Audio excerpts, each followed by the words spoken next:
Hi guys, a happy new year to you and I hope you're doing well. My name is Mojo and welcome back to my channel. Today I have a very special guest and we're going to be talking about creativity.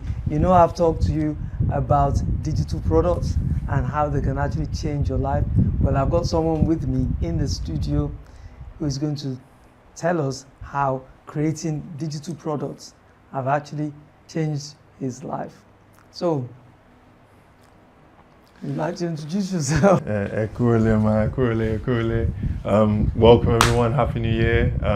Thank you for having me.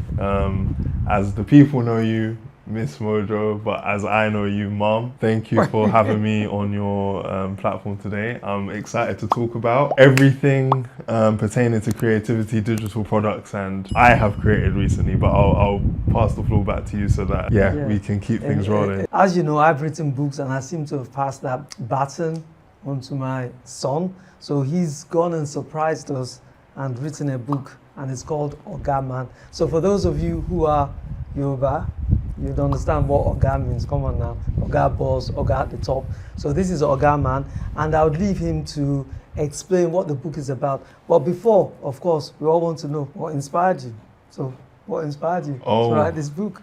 I'll try and keep it as brief as possible. I guess going back to childhood, and obviously Mum has been a big part of the childhood journey that I've taken. Mum used to give me a lot of books when I was growing up, things like Famous 5, Secret 7, Animals. And so reading these books, I got really pulled into the world of fiction because it was a way to escape into a whole new world through reading. And at that age, I decided I wanted to be a writer. I wanted to write my own book. I remember saying to myself, I want to write my own book. I want to be able to have my own story that can allow others to do it. Fast forward, obviously, worldly desires take over, you know, wanting to be a footballer or people telling me I should be a banker or doctor or engineer, or all these things, right? So I get older, I go to university, and then I think it was one day I was clearing out my room and I found these old notebooks that had all these stories that I'd written as a kid. So I'd actually tried to write when I was younger. The only thing was that all these stories were unfinished. All of them had started, but I'd never got to the end. So it was at that moment at 23 years old, so probably 15, 16, 17 years after I had my first epiphany of wanting to write, I decided I have to do this now, like I have to write my own novel. So I made that decision then. So then I started my own blog, so I had a few fictional pieces, and then we get to 2018 now, so I'm about 25 years old at this point, and actually Mum's a big inspiration behind dropping the seed. So I just watched a very popular Hollywood blockbuster. I'm not going to say the name, I'm going to leave it for you guys at home to work it out, but think February 2018.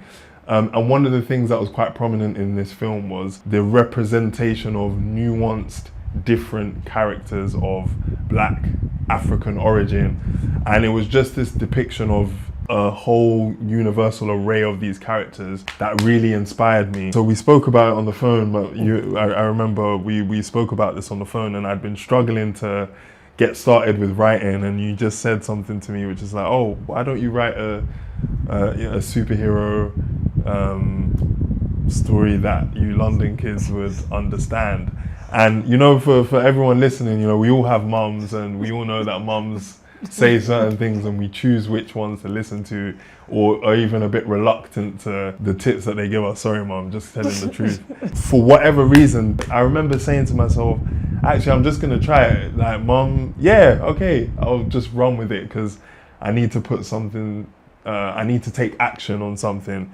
So I started writing that evening after we had the conversation straight away. So I was hot on it, like hot. And I started writing just what came to mind, and it ended up being a scene in a school, in a typical London school. I really enjoyed putting it together, and it's actually become what is now chapter 1 of Ogaman. From that point, I just added more and more to the story and create my own hero, which represented part of my identity, but also a lot of the Yoruba, Nigerian, African diaspora that exists within the London and maybe urban British context was something that was really exciting for me, because it was a way to reflect on the themes of being a superhero and what that kind of theme entails,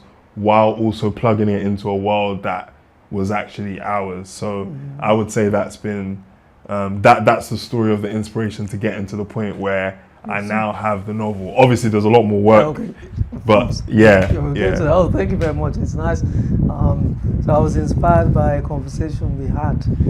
That's interesting. Yeah. And as he said, taking action. You know, every day we have thousands of ideas, but the ones that we implement are the ones that would give us the rewards we want. So I was going to say again, because dedication, writing a book, because of course you started that night.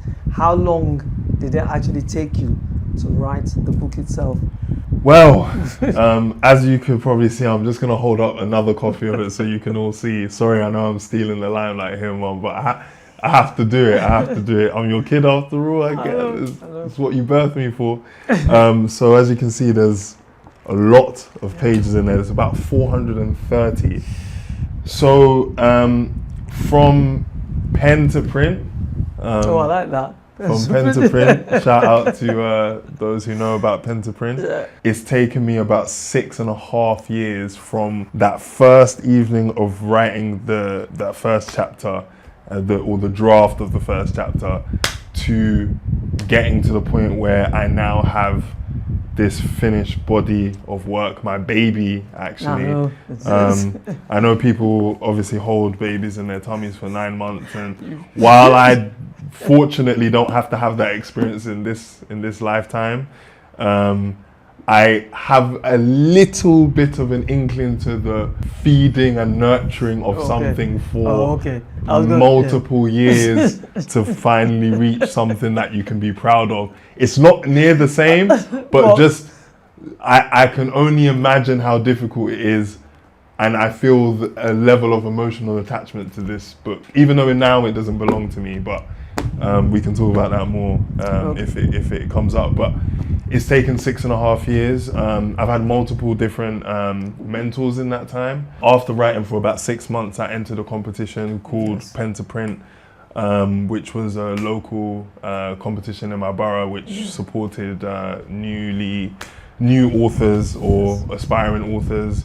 And through being shortlisted for that competition, I then had a mentor who helped me put together the complete first draft. Yes. So I worked with her for 12 months, so a year, and met with her once a week, once every 2 weeks. Having that mentorship was valuable because, one, it was important for me to ask questions about different ideas around story writing. And then I guess the second and really valuable point was having someone to be accountable to.